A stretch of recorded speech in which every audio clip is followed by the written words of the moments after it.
All right, today I want to do something a little different. I have done videos where I had records in the background and people asked to see the records. So I thought I would show them off, and I was like, you know, how do I do this? Do I gather genres and section and do all this background and work and research? Hell no, because the book research takes up so much time. So we're just going to go through the records in the timeline of how I heard them. So I thought that would be fun, starting from when I was a child up until now. It's going to be obviously many videos. We're not going to do this very often. This is still primarily a vintage genre fiction channel. That's what we're going to be. It's what we're always going to be.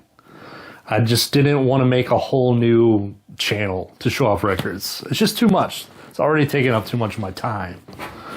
So we're going to start here when I was a small child. The very first music that I ever remember hearing was the Talking Heads. It was not this record, because I don't have Burning Down the House record, but it was the song Burning Down the House. And I don't know if it just came out or what, so I don't know how old I was, 3, 4. I just remember that it had this little noise at the beginning of the tape, and it'd be like beep, boop, boop, boop. And I think it was the record label that did that. That would be on the beginning of all cassettes, or maybe it was the pressing plant that did it. But yeah, I just remember listening to that song with my dad and my sister and dancing around. And I've often wondered if it was a nature versus nurture thing, where did this influence me, my musical taste as I grew? Or was I attracted to it simply because that's what was inside of me, you know? Like, it's kind of punky, kind of dark humor, Burning Down the House, my house. So I don't know. I don't know if it influenced me or if it was just right up my alley, and that's why it stuck with me. But that was the very first song I ever remember hearing. And then, I'm a child, Ghostbusters is out, so of course, the Ghostbusters. We listened to that. I actually only had the 45, but I remember rocking it on my Care Bear record player. Then I got a little bit older, I think around 5th grade. I had a little girlfriend. I don't know why I'm riding a bike, a trike. What the hell is that? I had a little girlfriend, and we went to the roller skating rink. And I remember being at the roller skating rink and rolling around to Push It. So I know, I made a joke that I said I was going to show records and show Push It. And sure enough, I'm showing it right here. Salt and Pepper, Push It. When I was younger, my first love of when I found music was hip hop. I loved rap music. Around the same time is like Bud Rock and stuff. And I really loved Poison at the time, and I fucking hate Poison now. It's one of the worst fucking bands that has ever existed. Poison sucks serious ass. But I did love Bon Jovi, and I love the Slippery When Wet album. And if I had the Bon Jovi record, I would probably still listen to it. I still listen to it on Spotify. That's a good record. Bon Jovi used to rock. Anyway, so we listen to lots of hip-hop. I listen to lots of hip-hop. And it was probably the Salt and Pepper, but it was just, I think, kind of popular. JJ Fad, the Fat Boys. I had lots of Fat Boys cassettes. And I had this compilation tape that I bought at Kmart called Def Rap. I'll put a picture right there. And it had kind of like the new era that was coming in. This is like 1989. I'm 11 years old. And it had Public Enemy on it. And I loved Public Enemy, even though I don't have any other records now. I listened to Public Enemy, all the albums, constantly when I was younger. And one of the biggest influences here on my music taste is the EPMD record, Strictly Business. The song on the tape was I'm Housin', which is on Strictly Business here. I think this is one of the best hip-hop records ever made. And I think that this was the future of hip-hop. This is what was about to become in the 90s. I think that the stuff like the Wu-Tang Clan and stuff was influenced by EPMD. I just think that they're wonderful. Wearing the shirt many times. And I also watch MTV Raps, so I like Boogie Down Productions, Jack of Spades here from the I'm Gonna Get You Sucker movie. And I'm Goofy. obviously, if you've seen any of my videos, I love Do What You Like, Digital Underground. I remember getting the tape, though, and like a lot of the songs were not good. It was just the Humpty Dance and Do What You Like. But, you know, I enjoyed it a lot. I also enjoyed the Beastie Boys, of course. I'm a white suburban kid. How could I not love the Beastie Boys? But I don't have License to Ill. So as the eras are going on, as this time is going on, and I'm getting a little bit older, the rap starts getting more gangster. So I got, you know, NWA, and I don't have any NWA now. But I do have this here, Too Short. I loved Short Dogs in the House. I remember really liking this cartoon cover here. Before, I think it was, yeah, this was before the Snoop Dogg. So Too Short was always an originator, the original pimp, Too Short. And when I first got this cassette, I had a friend who lived up the street, and we used to skate and BMX and stuff. And we didn't have jobs, obviously we were kids, and we would take the change from our parents, we'd steal money from our parents, and we would, you know, I'd have my $3 and he'd have his $3 and change, and there was a record store that was close to the house, and we would ride our bikes up there, and we would buy rap cassettes, but we would split it to where we would take turns. One person would get the cover, and then you'd have to dub the tape, and the other person would get the real tape, and you'd have to make a cover. And that's how I got the Too Short Dogs in the House. And I think we also got like Money Love, Money in the Middle. All right, so the only punk I've heard at this point, I think, is from National Lampoon's Vacation, when Blitzkrieg Bop plays when they're in the car at the very beginning. And as I said, I was a skater, so I got the skate video, Hocus Pocus, H Street Hocus Pocus. And I taped all of those songs, so you can hear like the talking over top of it and the skateboarding noises. So I do have this Kirk and the Jerks LP, which they were featured many times on the Hocus Pocus soundtrack. This just came out like 5 years ago. Someone reissued it. I think that they have reissued the whole Hocus Pocus soundtrack though on vinyl. I haven't got it. So yeah, Hocus Pocus, even though, you know, before the internet, I'm probably going to say before the internet, back in the day a lot during this video, you know, you didn't know. You heard that music, and there was credits at the end, and I would write them all down, but you go to the store, look for Kirk and the Jerks, they ain't going to have that, especially like the mall record store, you know? So I did listen to it, but it was dubbed off of the VHS. So that was kind of my first experience with punk. And the Dead Milkmen, the punk rock girl, they used to play that on MTV all the time, and I absolutely loved it. So then we're getting closer to the end of the 80s, and I'm still listening to a little bit of the heavy metal, but not too much. But then Guns N' Roses comes out, and this is just an amazing album. And I remember at the time that on all of the albums that I got, there was inevitably songs that I just didn't like. I never liked a whole album. I never liked all the songs on the album until this came out, and every song was fucking awesome. And I still think this is an amazing album. I would even consider this like rock and roll and not heavy metal. And I don't even lump them into the hair metal. To me, this is a pure rock and roll record here. So then I meet this group of friends, and they play Dungeons and Dragons, and they listen to classic rock. And my dad drives around listening to classic rock. I was just like, whatever, that's dad music. I didn't care. I like Public Enemy. But here's people my age, and they're listening to this stuff, and I really like them. I love playing Dungeons and Dragons, and one of their favorite bands is Rush. So I became a big Rush fan. My favorite album is actually Fly By Night, but I don't have that one for some reason. But 2112 is great. Temples of Syrinx. Man, that is one rockin' fucking song, and probably one of the best record intros. One of the best intros of any record ever is the beginning of 2112. Also, because those were my buds, they were a little bit older. They had some were my age, but they had older brothers. And my first concert is the Rush Roll the Bones tour. Mr. Big opened for them. So yeah. So we really enjoy Rush. They also like Canned Heat. Here is this is the Canned Heat John Hooker collaboration record. I think we just listened to the greatest hits on Canned Heat, though. And they also really like Black Sabbath. Because, I mean, they're D&D kids. And I'm, like, crazy about D&D. When they introduced it to me, I was obsessed with it. And so not only was this music dark, and they, like, sung D&D type lyrics. Look at this cover.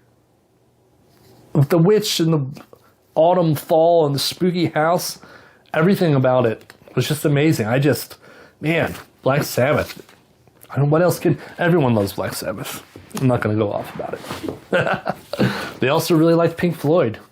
And it was like this like arty, kind of a pretentious music where they would even see these guys would listen to every album. They didn't just listen to the hits. It wasn't just like what they played on the classic rock radio. They would listen to the whole damn album.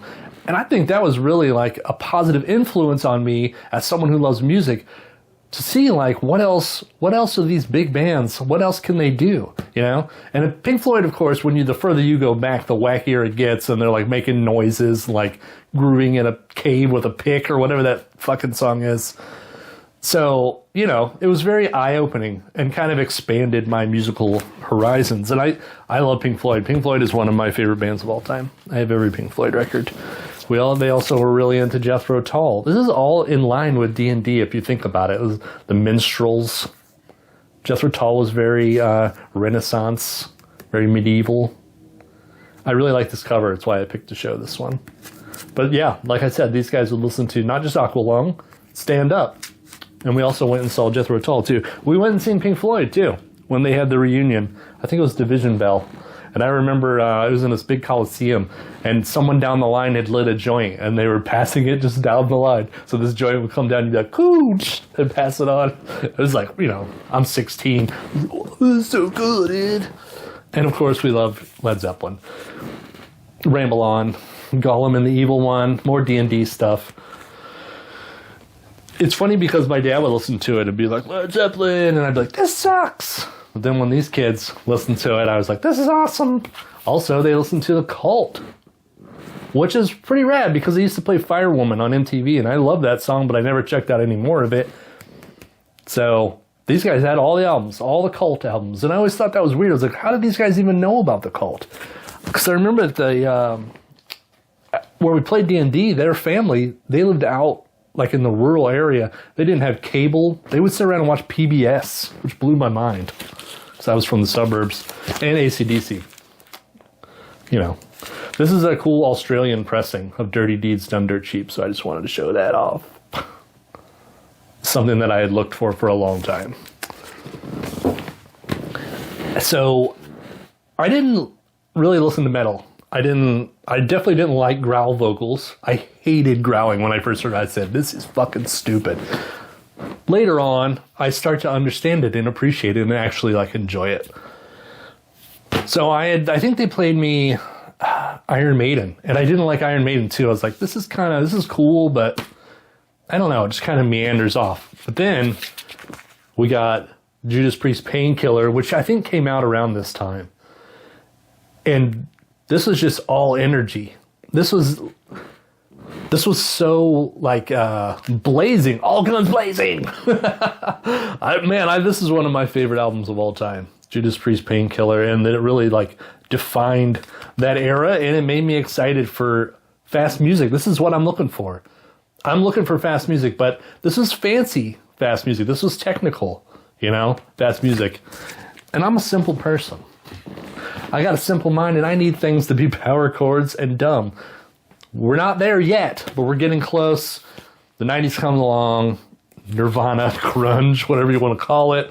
Soundgarden, I loved the Outshined.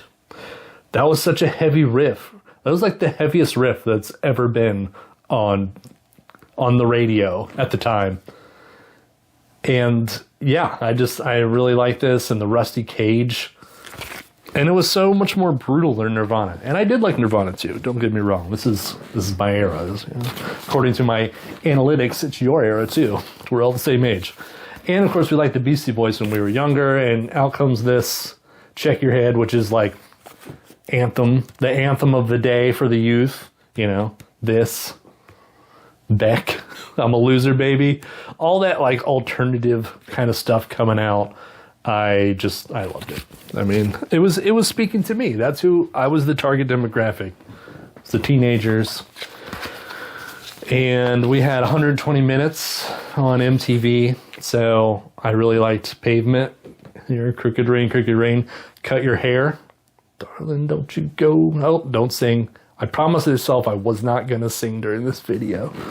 So yeah, I really liked this. Years later, when we would shroom it up, this was one of the records that we listened to for some reason. I really liked it. There's this jazzy kind of song on here. It's called The Gold Sounds 5/4 Unity. And I would just shroom out on that jazzy Pavement. I don't know. And then also, thanks to MTV, alternative. I'm getting a little more metal here. Ministry, Psalm 69. And the industrial sound. I liked it, but I was to learn that most industrial didn't sound as metal, and I was disappointing for a while. And it took a minute to find some more metalish industrial. But this is one of my favorites. And then at the time, like I said, those friends had some older brothers, so they had older friends, and those older friends were punk. And they're like, "Oh, you guys like this music? Check this out." I don't remember. And then it was like, this is it. This is the thing that's going to change everything. I finally found what I've been looking for. So this is the first punk that I heard that someone was like, "This is punk. Check this out." Misfits, Walk Among Us. First song I ever heard was The Devil's Whorehouse. Not the strongest song on here, but enough to floor me. This is my favorite album of all time. I love the Misfits, the original Misfits. I love... Oh, by the way, I'm a gatekeeper, in case you were wondering. No, I like that. Actually, the American Psycho album was okay. We're getting ahead of ourselves. Walk Among Us, number one record right here. It is my absolute favorite, and it changed everything. Now I'm obsessed with punk. I don't give a shit about anything else. Nothing. I don't care about school. I did still skate. That was fun. And so they gave us also the Dead Kennedies. I think it was Give Me Convenience or Give Me Death, but I don't have that one. So here's the first one. We listened to lots of Dead Kennedies. This one meant a lot. This was a big influence on us. Is The Day the Country Died, Subhumans. This was expanding my musical horizons also because this was dark. And I think the music sounds like the Drawlings look, if that makes sense. This black and white with lots of tiny little detail. And the more you look, the more that there is. Like, that's the Subhumans. It was catchy and very British. And it was, I don't know, all the British punk I had heard at the time, I think was like Sex Pistols, and it was okay. But when I heard the Subhumans, I was like, oh, there's like real British punk. Keeping those gates, buddy, keep those gates. One of those dudes who played D&D, that group of friends, he played drums, and none of the rest of us had played instruments yet. So he found some kids from the other school, start some bands, and those kids knew punk, and they said, "Hey, have you heard Minor Threat?" And we were like, "No." And then it was just like, "Oh shit, this is hardcore. This is like 1 2 1 2, fast and aggressive and angry, man." Oh, yeah. This is like total teenager music. Not only that, but they're singing teenage songs. They're singing songs about teenagers, being teenagers. Wonderful. It's Minor Threat. Dude, who doesn't know Minor Threat? This is not the original, by the way. This came in that box set they released a couple years ago. So now we're very excited about punk. How do we find more punk? We go to the record store, and at the time it's the mall record store, right? We haven't found the real record stores, the independents, the one that carries like independent DIY punk. So we go to the mall, and we just start buying stuff that looks punk. My first purchase was We're the Meatmen and You Suck. And I got this home and listened to it, and I was like, what is this? Like, oh, it made me really uncomfortable, and I took it back. And I think that if Tesco V knew that, he would think that was perfect. That is exactly what he was going for with the Meatmen. And obviously, like, a little bit later on, I was like, oh, I get it. And once I got to hear more punk and got the humor, I guess, I understood it better. And I was like, oh, no, wait, this rules. So here we go. The Meatmen and You Suck. One of the guys in the group had a punk uncle, and he made us a mixtape. On that tape was X and Husker Du. And I do have lots of Husker Du records. But we're not in the Husker Du era yet. I didn't go and find any Husker Du records at the time. So one of the albums that we listened to a lot was the Minutemen. And we love the Minutemen. So here is Three-Way Tie for Last. Even though I have, I think, almost all of the Minutemen records. Oddly, this is the one we listened to the most because Courage was the first song that we heard. Courage was on that tape. And the Minutemen were a huge influence on us as we started to play instruments. And we wanted our band to sound like the Minutemen, which is insane because this is the most musically talented punk band at the time. And you're just learning how to play your instruments and you're going to play like the Minutemen? I don't think so, Little Nick. So yeah, Minutemen, huge, awesome influence, the greatest. We're starting to, we're buying more random stuff that looks punk. Maybe, no, this wasn't, I think this was a blind buy, and it was Bad Religion, though it was Against the Grain. I bought Against the Grain, and then later Suffer, like right away. But I don't have Against the Grain, so we're going to show Suffer here.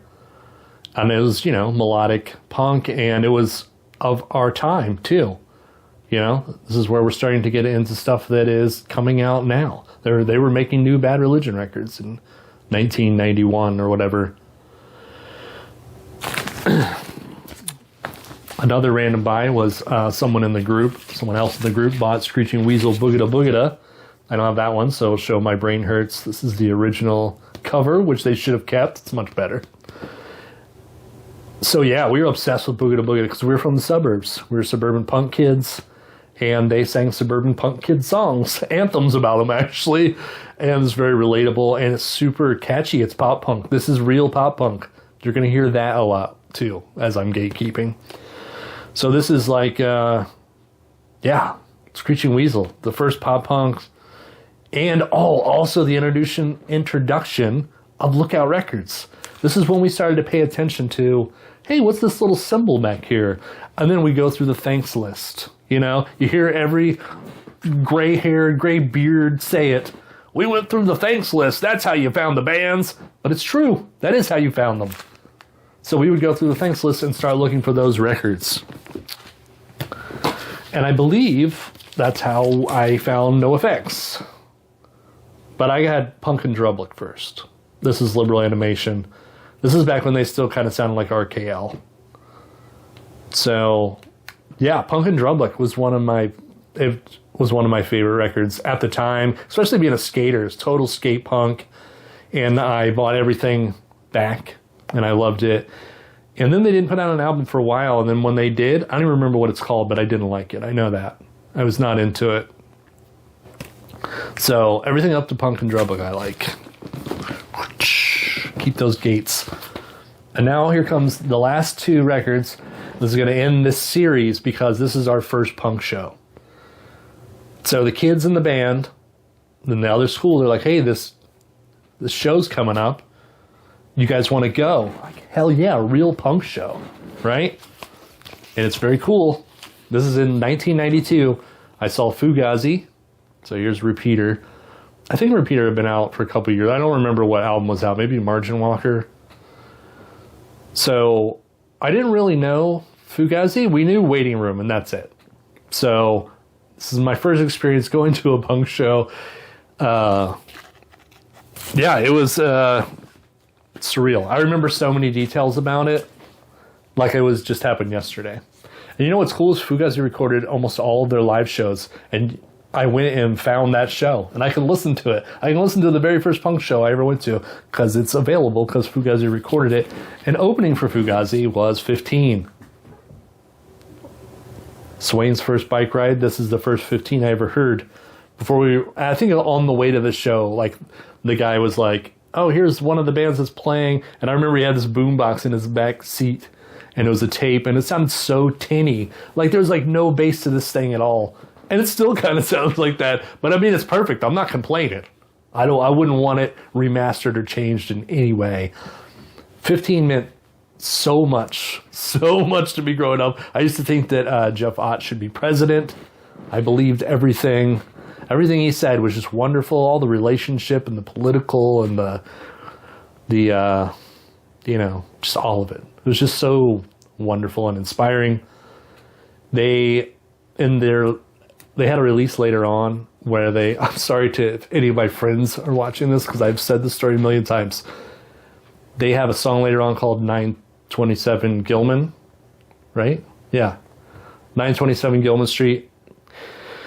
And in it, he says all these shows that they played. And in the song, he mentions in a field in Dayton, Ohio, and I was at that show. And it's kind of crazy. It's kind of mind-blowing. When I was in Arizona, I had the little record consignment shop inside of a record store. And Jeff Ott had moved to Phoenix around the time, though I never got to see him or anything. And I guess he came into the record store, you know, when I wasn't there. And in my section, I had 15 records for sale. And I used to put little Post-it notes on it and write descriptions of it. And so he took a picture holding up the 15 records and standing next to my section, and he's holding up my records because it has the Post-it notes. And I'm just like, what? Oh, I was like, future President Jeff Ott is holding up records that I had set out. I don't know. I know it's silly, but... So yeah, so now, in the future video, we're about to get into when we find the punk record store and when we start going to real fucking shows. So the next one's going to be like the deep dive of the punk stuff, especially the early 90s. I have lots. I have fucking 6 boxes of 7 inches back here. And I think it'll be more fun to punk people, and to other people you're going to be like, what the hell is this crap? And that's punk. So, thanks for watching. Let me know if you like this. I don't know if I'm going to keep doing it. If people aren't going to watch it, I don't know. Maybe I'll do it, maybe I won't. Anyway, yeah, later.